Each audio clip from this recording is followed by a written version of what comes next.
એક વાત વિચારો, એક ચીની બૌદ્ધ ભિક્ષુ જ્ઞાન માટે એટલો તરસ્યો કે એણે હજારો કિલોમીટરની જીવના જોખમે મુસાફરી કરીને ભારત આવવાનું નક્કી કર્યું. આ કહાણી છે હ્યુએન સાંગની, અને એમની આ યાત્રા કોઈ સામાન્ય મુસાફરી ન હતી, પણ ફિલોસોફીના એટલે કે તત્વજ્ઞાનના ઊંડાણમાં ડૂબકી મારવાની એક કોશિશ હતી. પણ સવાલ એ છે કે કોઈ વિદ્વાન ફક્ત અમુક પુસ્તકો માટે પોતાનો જીવ જોખમમાં કેમ મૂકે? એવું તે શું હતું એ જ્ઞાનમાં? એવી કઈ ફિલોસોફિકલ ગૂંચવણ હતી જેના માટે હ્યુએનસાંગે બધું જ દાવ પર લગાવી દીધું? ચાલો આજે એમની આ અદ્ભુત યાત્રા પાછળના કારણો અને એના ફિલોસોફિકલ પરિણામોને ઊંડાણથી સમજીએ. તો આખી વાત શરૂ થાય છે 7મી સદીના ચીનમાં. જો એ સમયે ત્યાં એક મોટી સમસ્યા હતી. બૌદ્ધ ધર્મના જે ગ્રંથો ઉપલબ્ધ હતા એમના અનુવાદમાં એટલા બધા વિરોધાભાસ અને ગૂંચવણો હતી કે એક રીતનું બૌદ્ધિક અને આધ્યાત્મિક સંકટ ઊભું થઈ ગયું હતું. સાચો રસ્તો કયો છે એ કોઈને સમજાતું નહોતું. તો પ્રોબ્લેમ બરાબર આ જ હતો. એક તરફ ચીનમાં જે બૌદ્ધ ગ્રંથો હતા એ વિરોધાભાસથી ભરેલા હતા, એના અનુવાદ અધૂરા હતા, અને અલગ અલગ વિદ્વાનો પોતપોતાની રીતે એનું અર્થઘટન કરતા હતા જે એકબીજાથી સાવ અલગ હતા. આ બધું જોઈને હ્યુએનસાંગને એક વાત પાક્કી સમજાઈ ગઈ કે જો સાચું જ્ઞાન, શુદ્ધ તત્વજ્ઞાન જોઈતું હોય તો એના મૂળ સુધી એટલે કે ભારત સુધી જવું જ પડશે. બીજો કોઈ રસ્તો નહોતો. અને બસ આ જ કારણ હતું કે ઈસવીસન 629માં રાજાની પરવાનગી વગર જ એ ગુપ્ત રીતે પોતાના દેશમાંથી નીકળી પડ્યા.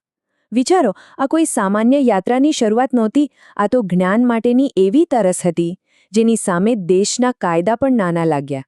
તો ચાલો હવે વાત કરીએ ખુદ એ સફરની, એના પડકારોની. કારણ કે આ મુસાફરીમાં જે જોખમો હતા ને એ જ બતાવે છે કે જે જ્ઞાનની એ શોધમાં હતા એની કિંમત કેટલી મોટી હતી. આ સફર ખરેખર અકલ્પનીય હતી.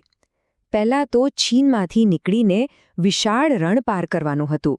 પછી મધ્ય એશિયાના હાડ થીજાવી દે તેવા બર્ફીલા પહાડો, અને આ બધાની વચ્ચે ચોર લૂંટારાઓનો ભય અને ભૂખમરાનું જોખમ તો ખરું જ.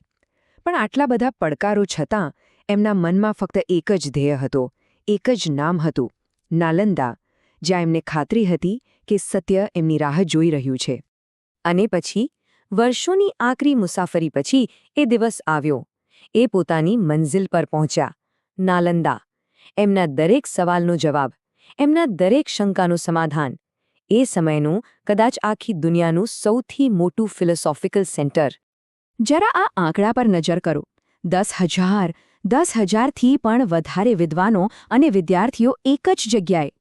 આ આંકડો જ નાલંદાની ભવ્યતા બતાવવા માટે પૂરતો છે. એ ખાલી એક યુનિવર્સિટી નહોતી, એ તો જાણે જ્ઞાનનું એક આખું નગર હતું. અને ત્યાં શીખવવામાં શું આવતું હતું? ઘણું બધું. ગહન બૌદ્ધ તત્વજ્ઞાન, સંસ્કૃત વ્યાકરણ, તર્કશાસ્ત્ર અને વાદ-વિવાદની કળા, ચિકિત્સા, વિજ્ઞાન, વેદો, લિસ્ટ લાંબુ છે. પણ આ બધાનું કેન્દ્ર, એનું હૃદય હતું ફિલોસોફી. અહીં ખાલી ગ્રંથો ગોખવવામાં નહોતા આવતા, પણ તર્ક અને ચર્ચા દ્વારા સત્ય શું છે એની ઊંડી તપાસ થતી હતી. અને આ જ નાલંદાની સાચી ઓળખ હતી. એક ઉદાહરણ લઈએ, યોગાચાર દર્શનનું. આ ફિલોસોફી હ્યુએનસાંગે અહીં ઊંડાણપૂર્વક શીખી.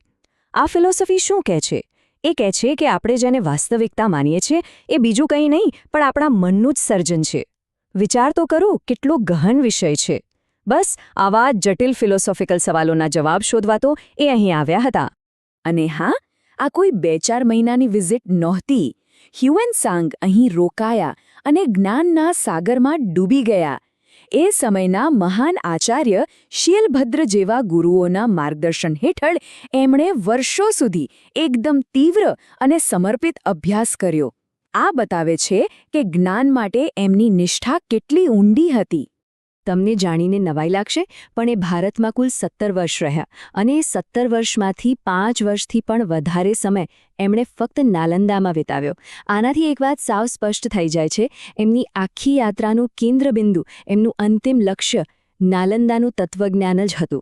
તો આટલા વર્ષોની મહેનત પછી આ જ્ઞાનનું શું થયું? હ્યુએનસાંગે આ અમૂલ્ય વારસાને દુનિયા સુધી કેવી રીતે પહોંચાડ્યો? ચાલો જોઈએ. જ્યારે ચીન પાછા ફર્યા ત્યારે એમણે એક અદ્ભુત ગ્રંથ લખ્યો, દા તાંગ ઝિયુચી. અને સાંભળો, આ ખાલી કોઈ ટ્રાવેલ ડાયરી નથી.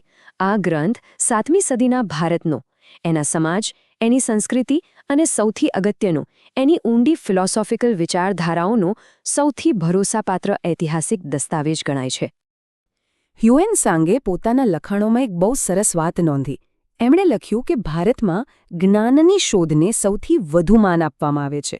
વિદ્વાનોનું ખૂબ સન્માન થાય છે અને વિદ્યા મેળવવી એ જ સારો ગુણ માનવામાં આવે છે. અને સાચું જ છે, આવી સંસ્કૃતિ હોય ત્યાં જ નાલંદા જેવું વિશ્વવિદ્યાલય જન્મે અને સદીઓ સુધી ટકી રહે.